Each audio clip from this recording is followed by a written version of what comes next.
Goeiemôre ook van my kant af. My naam is Jaco en dit is so lekker om julle almal hier te kan sien. Nou toe maar het so sê, nooi daai ma langs die sportveld. Gister hier by die rap, ek sê ek dink daar's van daai ma's wat ek nooit wil nooi nie. Hulle gaan nogal rof te keer en hulle is baie aggressief. Ja, nee, maar nooi hulle asseblief, hulle is baie welkom.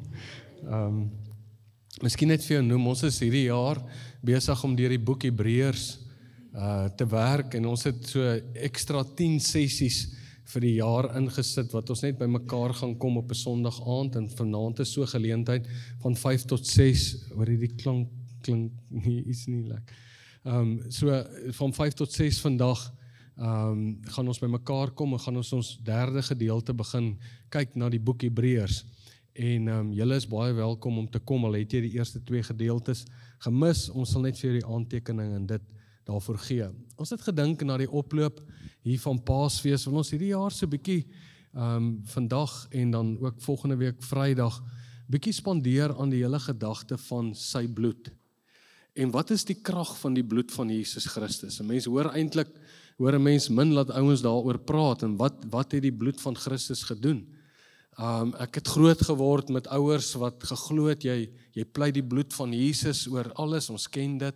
En ons het gedink om net weer stil te staan en te sê, wat sê die Bybel, en dan spesifiek, ons werk nou deur Hebreërs, so wat sê Hebreërs skrywer oor die bloed van Jesus Christus, want hy gee nogal baie aandag daaraan, en hoe affekteer dit my lewe? Nou kan ek net dit sê, ons gaan nie in die 2 sessies baie induik in die detail nie, maar meer in die effek. As jy jou selfoon, julle wat selfone het almal, jy weet nie noodwendig hoe is daai selfoon aan mekaar gesit en hoe hy werk nie. Die feit bly hy moet werk. Die feit bly jy wil WhatsApps kan stuur, jy wil op Instagram kan gaan, jy wil op Facebook kan gaan, jy wil kan bel, jy wil jou bank kan doen. Hy moet net werk. Hoe daai mense dit daar ergens in China of waar nou in Amerika, ek weet nie waar gaan dit nou gemaak word nie, maar waarever hulle dit maak. Jy stel nie daaraan belang nie. Jy wil net weer die ding werk. So ek wil in hierdie 2 sessies wil ek eers sê, wat is die effek? Werk die bloed van Christus? Wat se werk het dit kom doen en hoe raak dit my lewe? Nou, kom ek begin so deur te sê, ek dink bloed, net die konsep van bloed is vir ons westerse beskawing en ons mense hier in George baie vreemd. Tensy jy nou slagter is. Ons werk nie eintlik vreeslik met bloed nie. Jy het ook nie baie kontak met bloed nie. Bloed in ons samelewing vandag is eintlik is vreemd. En as mense praat oor bloed, dan dink jy dalk hulle is weird. Jy gaan miskien een keer 'n jaar jag en dan sê jy dalk ergens aan die bok, as jy nie 'n goeie skoot geskiet het nie, sal jou hande aan bloed raak. Maar dis omtrent so ver dit kom. Ek weet, ek was een keer oor see en toe gee hulle vir my bloedwors, dit was verskriklik. My kop het so gekrap dat dit my hele smaak beïnvloed het. Ek kon net so 'n stukkie eet. Maar bloed is vreemd. Mense ook baie keer as hulle bloed sien, dan kap hulle somme om. Ek weet, toe ek nog jonk in die bediening was, nou vat ek die jong manne saam, want ek moet hulle nou gaan leer oor hoe bid jy vir mense in die hospitaal. Nou is daar 'n ou, daar in die hospitaal, daar in Alberton, nou lê hy in die ICU, en hy's vol pype. Hy kan nie praat nie, maar hy's baie siek, en dis drups orals in. Nou vat ek hierdie jong man saam. Nou kom ek by die ou, nou is ek so by sy bed, ek sal dit nooit vergeet nie, en ek groet hom, en hy kan net sy oë knip, want hier's nou 'n pyp in sy mond, en hy maak met sy oë, en hy groet my, en ek is net so weg. Nou maak hy vir my so met sy oë. Nou besef ek, die ou wil vir my iets sê. Nou ek kan nie dadelik agterkom nie, want hy kan nie praat nie, en hy maak, maar in ieder geval op 'n stadium toe kyk ek nou om, want ek besef hy dui nou na die jong man hier agter. Hier lê die jong man uitgepaas. Ek daar uit, kry die nurse, almal is om, vergeet van die siek ou, hulle help net hierdie man op. Ek sê nou altyd van, wat maak jy? Jy moet bid. Hy sê toe hy daai bloed en daai goed sien, koep om. Tot vandag toe is hy nog so. So bloed is vreemd in ons wêreld. Maar weet jy wat? bloed was nie vreemd in die Bybelse tyd nie. Daai mense het baie te doen gehad met bloed. Die heidene het gereeld offers gebring in die vorm van iets wat geslag moet word en bloed wat gevloei het. Hulle het nie abattoirs gehad nie. Het hom daar geslag. Bloed was daar. Dan het hulle dit aan die gode gebring, sodat die gode se toring net nie oor hulle kom nie, en dat hulle net reg is. Toe God gekom het, en hy die eerste keer die Pasga ingestel, en ek onthou die volk wat verlos word, is 'n baie bekende storie in die Joodse kultuur. Die Egiptenare, wat vir 400 jaar lank die Israeliete onderdruk het, en toe stuur hulle mos vir Moses, en Moses kom, en hy bevry die mense, in die aand voor hulle getrek het, toe moes hulle 'n lammetjie slag, en die bloed moet hulle met 'n hesoptakkie, moes hulle aan die deurkosyne gesmeer het, en dan sou die doodsengel verbygaan het, want die volgende dag het hulle in die toestand van slawerny uitbeweeg, en het daar 'n nuwe fase en 'n nuwe era vir hulle aangebreek op pad na die beloofde land. En reg deur die Bybel kry jy ook in ons geloof dat offers en bloedoffers het 'n verskriklike belangrike rol gespeel. Daarom was daar priesters. En priesters het so een keer 'n week, partykeer daagliks, het hulle offers gebring. En bloed was 'n baie algemene ding. As jy ook dink aan die oorlog wat plaasgevind het en alles, het bloed gevloei. Op 'n dag het Elia hom gestrip, toe het hy 400 Baalprofete se koppe afgekap. Daar was ernstig bloed. Daai mense het bloed geken. En daarom praat die Bybel so baie oor bloed, maar vir ons is dit vreemd. Dit is snaaks. Dit is vir my baie interessant dat die doel van bloed vir die heidens se geloof was iets het gesterf, iets moes dood gegaan het, dan hou ons die kwaad weg. Maar God het vanaf Levitikus kom hy, dan sê hy vir ons, daar's lewe in bloed. Ampef het dit nou die dag eers besef. Dis hoekom hulle dit toets. Want hulle sê, wat gaan in jou liggaam aan? Kyk in Levitikus, dis jare terug geskryf. Hy sê, kyk Levitikus 17 vers 11, omdat die lewe van 'n liggaam in die bloed is. Lewe in bloed, volgens God, loop hand aan hand. Het ek vir julle die bloed gegee om by die altaar te gebruik, om versoening vir julle lewens te doen. Dit is immers die bloed wat deur die lewe vir 'n persoon versoening doen. Versoening, vrede, verlossing, lewe. Die bloed, die lewe.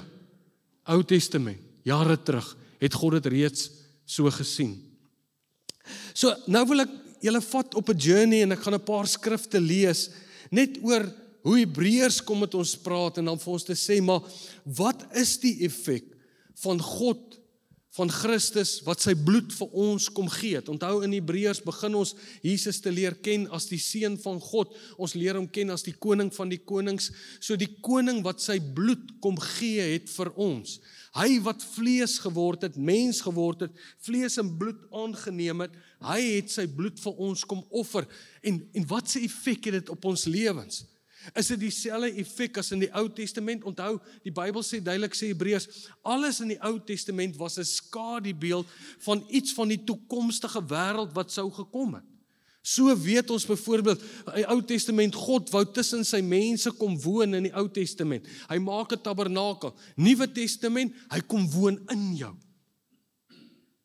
Ons weet dat die priesters het bloedoffers en offers het hulle gebring om die sonde van die volk te bedek.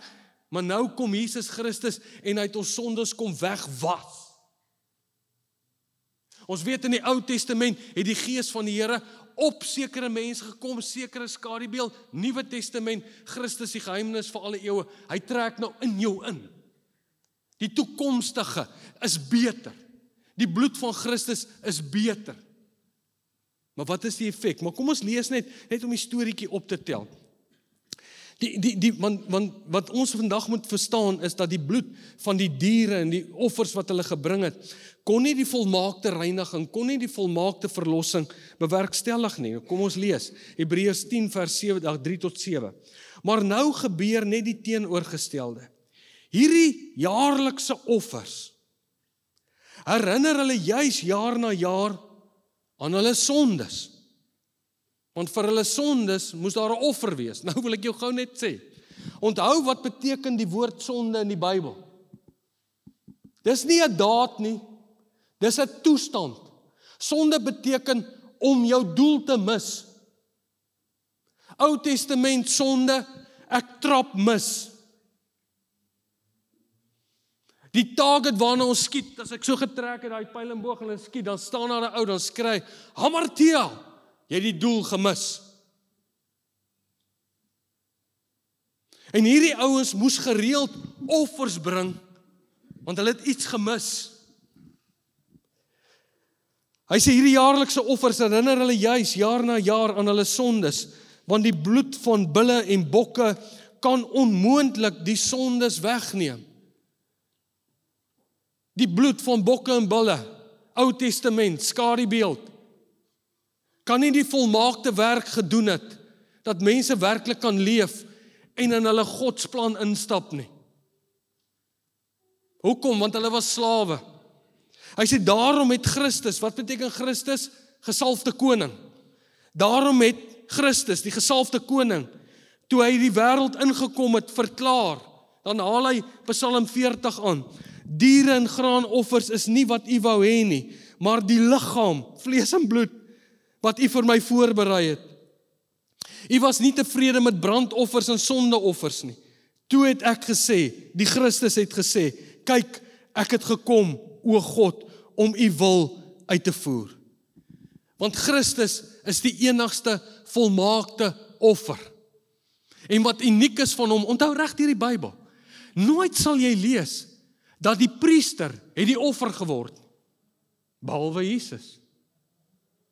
Jesus het nie net die offer gebring nie, hy het die offer geword. Hoe is dit moontlik dat 'n koning, dat 'n hoë priester homself sou gee? Dis ongeken, die mense van daai tyd sou gesê het, man, julle is mal. Maar dis wat hy gedoen het. Kom ek lees nou vir jou verder, Hebreërs 9, vers 24-25. Christus het nie ingegaan in 'n heiligdom, wat deur mense gemaak is nie. En nie 'n namaaksel van die ware is nie. Dit was die Ou Testament, dit was die tempels, dit was die allerheiligste, dit was 'n namaaksel van die volmaakte. God wat in die hemel, in die allerheiligste. Wat is in die allerheiligste? Daar was simbole van God, die ark. Maar nou is God op die troon, in die allerheiligste, in die onsienlike, ons noem dit die hemel. Hy sê, hy het nie in die aardse heiligdom ingegaan nie. Dit is tog maar net 'n namaaksel van die ware een. Nee, hy het in die hemele, die onsienlike, God op die troon, in die hemele ingegaan, en nou terwille van ons voor God te verskyn. Hy het nie ingegaan om homself herhaaldelik te offer, soos die vorige gedeelte gesê het, jaarliks, herhaaldelik, weekliks, ingegaan nie, soos die hoëpriester elke jaar die allerheiligste binne gegaan het met bloed, wat nie sy eie is nie, dan sou Christus immers herhaaldelik moes gelei het, reeds van die skepping van die wêreld af. Maar nou, het hy net een keer in die volëinding van die tye verskyn en deur sy offer die sonde weggeneem. Hoe het hy die sonde weggeneem? Hy het die offer geword. Eenmal in die heiligdom ingegaan en vir altyd versoening vir die mens gebring. Vir altyd. Wat is daai versoening? Hoor beskryf hy dit verder. Hy sê in vers 11, maar Christus, onthou gesalfde koning, wat opgetree het as hoëpriester, ingetree het namens die mens, van die toekomstige weldade, iets sou gebeur het, 'n nuwe era, het deur 'n groter en volmaakter tabernakel, wat nie met hande gemaak is, dit wil sê, wat nie aan die skepping behoort, ook nie met die bloed van bokke en kalwers, maar met sy eie bloed, die bloed van die Christus, die bloed van die gesalfde koning, eenmaal ingegaan in die heiligdom en 'n ewige verlossing teweeggebring. Verlossing van wat? Verlossing, dink aan die storie van die Egiptenare en die Israeliete. Vir ewig 'n verlossing te bewerkstellig van die toestand van slawerny waarin mense verkeer het. Hoor nou mooi, want as die bloed van stiere en bokke en die as van 'n vers, wat die veronreiniges besprinkel, heilig maak, tot reiniging van die vlees. Hoor nou mooi. Hoeveel te meer sal die bloed van Christus, hoor mooi, die daad, die bloed van Christus, het baie dieper kom sny, het 'n baie groter werk gedoen, was nie is gelyk aan dit wat in die Ou Testament gebeur, maar het 'n baie dieper en 'n baie groter werk vir die mens en vir die mensdom kom doen, as wat in die Ou Testament 'n afbeelding was. Nou is die vraag, wat het dit kom doen? Hoeveel te meer sal die bloed van Christus, wat homself deur die ewige Gees as 'n vlekkelose offer aan God geoffer het. Hoor nou mooi, ons gewete reinig van dooie werke, sodat ons die lewende God kan doen. Die effek van die selfoon. Ek wil net weet wat die selfoon kan doen. Ek weet nie presies hoe dit gewerk het nie, maar ek wil net weet, wat is die effek? Werk hierdie selfoon? Hier's die ding. Wat het Christus vir elke ene van ons kom doen? Die werk wat hy vir ons kom doen, het sny baie dieper. Hy het ons gewete kom reinig van dooie werke. Wat beteken dit? Gewete? Wat is jou gewete? Ou Testament gebruik woorde soos hart. In die oorspronklike vertaling, ek het hom vandag vir jou teen die bord, dis die Griekse woord wat hy daar gebruik. Die verklaarders beskryf het so, the core of each individual, the place where we really are who we are. Bewus te wees, saam te ken, saam te sien. Ander vertaling praat van knowing together with. Hier's wat ek vir jou wil sê. Die mensdom was in slawerny. Egipte, Israeliete in slawerny vir 400 jaar. 'n Slaaf het op 'n sekere manier gedink. Hoe dink jy 'n slaaf oor verhoudings? Hoe dink jy 'n slaaf oor die ekonomie? Hoe dink jy 'n slaaf oor opleiding? Oor eetgewoontes? Hoe dink jy 'n slaaf daaroor? Wat gaan in sy kop aan? Die skrif sê vir ons, daar waar jy diep dink, die kor van 'n mens, hy noem dit die gewete. Hy sê die bloed van Christus, een van die effek, werk die selfoon, een van die effekte, die resultate van die selfoon, van die bloed van Christus, is dat dit in jou diepste wese ingedring het. En daar waar jou gewete, daar waar jou hart, daar waar jou denke aan die gang is, het die krag van die bloed so diep kom werk, dat dit die effek, dit hoe jy hier binne dink oor jouself, daai slawerny gedagtes wat jy het, hy dit kom losmaak, hy dit kom nuut maak, hy daar kom indring en stel jou in staat om nou op God se manier te dink en werklik te begin lewe. Dis hoekom toe Johannes hom sien, toe sê hy, daar is die lam wat vir ons geslag is. Dan sê hulle vir hom, hoe dink jy oor hom? Dan sê hy, in hom is lewe. Paulus was 'n moordenaar per excellence. Hy het honderde Christene doodgemaak. Dink jy vir een oomblik, hy was breindood en het nie 'n gewete gehad nie? Hy het. Maar toe hy Christus ontdek en toe die krag van die bloed van Christus hom tref, het dit in sy wese, hier in sy diep dink, in sy gewete, het dit hom kom bevry van hoe hy dink oor homself, oor dit wat hy gedoen het, en nou skryf hy in Handelinge, hy sê, ek beoefen nou my gedagtes, ek beoefen nou my gewete elke dag om ooreenkomstig dit wat Christus vir my bewerkstellig het, om so te begin dink en te begin lewe. Want hier is wat jy moet verstaan, toe die slawe die dag getrek het uit Egipte uit, het hulle nie die volgende dag anders te gedink nie. Hulle het vir jare nog op 'n slaafmanier gedink. Maar ons moet begin besef wat het gebeur. Dit het hulle jare gevat om te dink, ons is bevry. Jare. Want dit is hoe hulle geprogrammeer was. Ons is geprogrammeer in ons diepste denke. Wat dink jy van jouself? Lewe jy? Lewe jy? As jy in die spieël kyk, wat dink jy? As jy kwaad oor jou verlede? As jy kwaad oor goed wat jy nie gedoen het nie, of wat jy gedoen het? As jy kwaad vir jouself oor hoe jy met mense gepraat het, hoe jy dit, hoe jy dat? As jy, hoe dink jy in jou diepste hart, wese, oor alles, oor jou verhoudings, oor alles, oor finansies, oor alles? Hoe dink jy? Nou sê God, my bloed het gemaak dat ek jou gereinig, veel meer as wat dit van verse, diep binne in jou gewete, daar waar jy diep dink. Hy sê, daar het ek begin om alles nuut te maak. Nou sê Paulus, maar onthou net, jy gaan dit nog met inoefen, dit is nie sommer net op 'n dag nie. Nou help die Heilige Gees jou om op hierdie nuwe godslewe, God het gekom om lewe en dit in oorvloed te gee. Here, wat is hierdie oorvloedslewe? Ja, ons het ons uitdagings, hoekom, hoe nou, wat maak ons? Ons het ons uitdagings, maar ek kan nuut begin dink oor alles. En ek kan begin lewe, dis hoekom Paulus skryf, vir my is die lewe Christus, die dood 'n wins.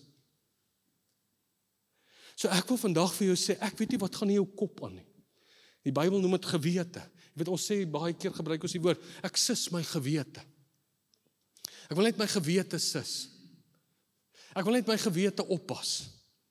Maar daar waar jy diep, ek weet nie wat, as jy alleen is, daai wat hy sê, as jy op jou eie is, as jy alleen is, jy kyk in die spieël, hoe dink jy, wat dink jy, is jou kop nog by slawerny? Of besef jy? God het jou vrygemaak. Hy het jou hy het ons gewete kom reinig van dooie werke. Wat was die dooie werke waarna hy verwys het? Dit was die rituele waardeur hulle gegaan het. Daai rituele, dit geen bydrae gelewer nie. Hy het vir 'n oomblik beter gevoel. Ek het nou die bokkie geslag, ek het nou die lammetjie geoffer, nou voel ek weer beter, ek stap uit. Maar dit het nie iets verander in hom nie. Dit het nie daar in sy diepste wese dit verander nie. Hy sê, dit het ons kom bevry. Ja. Kom ek lees net hierso. Hebreërs 2:14, aangesien die kinders dan aan vlees en bloed deel het ook hy net so aan dieselfde dinge deel gekry, sodat hy, deur sy dood, die een wat oor die dood mag het, die duiwel, kragteloos kon maak, en sodat hy hulle, wat uit vrees vir die dood, hulle lewe lank in slawerny verkeer het, kom bevry. Ons is nie meer slawe nie. Ons het aanbeweeg. Ons is bevry. Maar nou met ons kop, hier ons gewete, hier in ons diepste wese waar ons dink, moet ons nou begin anders dink en begin besef, Christus het alles nuut gemaak. En ek kan oor die lewe anders te dink. En my kop begin reg kry, want ek is vry. Hebreërs 10:14, want deur een offer het hy hulle, wat geheilig word, vir altyd vervolmaak. Dis ons. Kom ek lees jou nog 'n gedeelte. Wat is nou die gevolg, as hierdie gewete nou bevry is van die dooie werke? Hoor nou, broers, nou het ons dus vrymoedigheid, deur die bloed van Jesus, om in te gaan na die heiligdom. Langs 'n nuwe en lewende weg, wat hy vir ons geopen het, deur die voorhangsel. Ek praat al die hele jaar mee, ons kan nou na die troon van genade, ons kan nou God nader, met vrymoedigheid. Hoekom? Nie op grond van wat ons gedoen het nie, maar op grond van wat die lam, Christus, die gesalfde koning, sy lewe kom gee het, sy bloed opgeoffer het, en dit aan die kruis uitgeroep het, dit is volbring, dit is voleindig, jy hoef niks weer daaraan te doen nie. As gevolg van wat hy gedoen het, kan ek nou met vrymoedigheid na God die Vader gaan, en het hy vir my spasie kry uit waar ek kan sit en met hom praat en met hom deel, en hy gaan my nooit weer wegstoot nie, ek gaan hom nooit weer irriteer nie. Hierdie pad is oop, ek kan op 'n nuwe manier, ek hoef nie meer op die slaaf manier te dink nie, ek kan op 'n nuwe manier begin dink, ek kan dit net inoefen in my, en sê, kry jouself reg. Dis hoekom Paulus skryf, Romeine 12 vers 1 en 2, hy sê, gee julle dan self as 'n lewende en heilige offer, want om jou lewe op te offer vir die koning, lei jou na lewe. Waar is ek nou? Ek het ook nie altyd verstaan wat die bloed beteken nie. Maar werk die selfoon? Kan ek hom gebruik? Ja. Ek hoef nie meer in slawerny te wees nie. Die accuser, die aanklaer, is vernietig. Dat iets niets ontstaan. En die Heilige Gees hier in my, en hy help my. Dat ek nou hierdie ou slawerny gedagtes kan begin vervang met die lewe van God. In hom is lewe. En hierdie lewe is 'n lig vir die wêreld. Hy sê, dit is deur sy liggaam. En ons het ook 'n groot priester oor die huis van God. Laat ons daarom ingaan met opregte hart, nie eendag nie nou, in volle geloofssekerheid, met harte besprinkel, vry van 'n slegte gewete, en ons liggame gewas met skoon water. Laat ons vashou aan hierdie belydenis. En as Satan weer by jou kom en jou aankla en vir jou vertel hoe sleg jy is en al die foute wat jy gemaak het en al die mislukkings wat gaan, dan sê jy nee. Kyk wat sê hy, my belydenis. Wat is jou belydenis? Jy's vry van 'n slegte gewete, jou hart is, daar's geloofsekerheid. Ons liggame is gewas met skoon water. Die bloed van Jesus, hoeveel te meer, het 'n baie dieper werk kom doen. Verstaan nie altyd alles nie, maar die effek daarvan is, die binne, is ek nie meer 'n slaaf nie. Glo ek nie meer al die storieetjies wat hy in my gewete vir my sit nie. Christus sê, ek het gekom, en hier diep binne waar jy begin dink as jy alleen is, daar het ek begin om alles nuut te maak en 'n nuwe werk te doen. En nou gaan ek vir jou wys wat is lewe, sodat jy volledig mens, lewe, Gods mens kan wees. Dis een van die goed, van die effek, van die bloed van Christus. En ek dink baie keer is ons nog te lank. Ons vat te lank. Ons is al op die nuwe weg op pad. Die nuwe era, Christus se dood en opstanding het aangebreek. Here, maar ons sukkel in ons koppe. Daar klou ons nog vas aan die verlang terug na die potte. Want dit laat my beter voel. Nee, jy moet herprogrammeer. Jy moet anders te begin dink. Dan sê jy weet wat sê goeie en welgevallige wil van God. Die bloed spreek van 'n beter woord. Dankie Arne.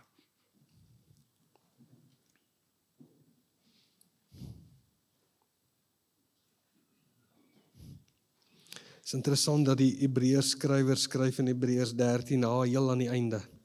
Hy sê bid vir ons, want ons is oortuig dat ons 'n goeie gewete het. Omdat ons in alles goed wil wandel. Ek kan begin loop hierdie pad, want ek is oortuig, as gevolg van wat hy gedoen het. It is finished, it is done. Hy het dit alles gedoen. Het ek nou goeie gewete. Daar waar ek diep dink, kan ek nou begin sê, Here, noem dit dan gedagtes, gewete, hart, rig dit in, ooreenkomstig, for it's in Christ that you found out who you are and what you are living for, sê Efesiërs.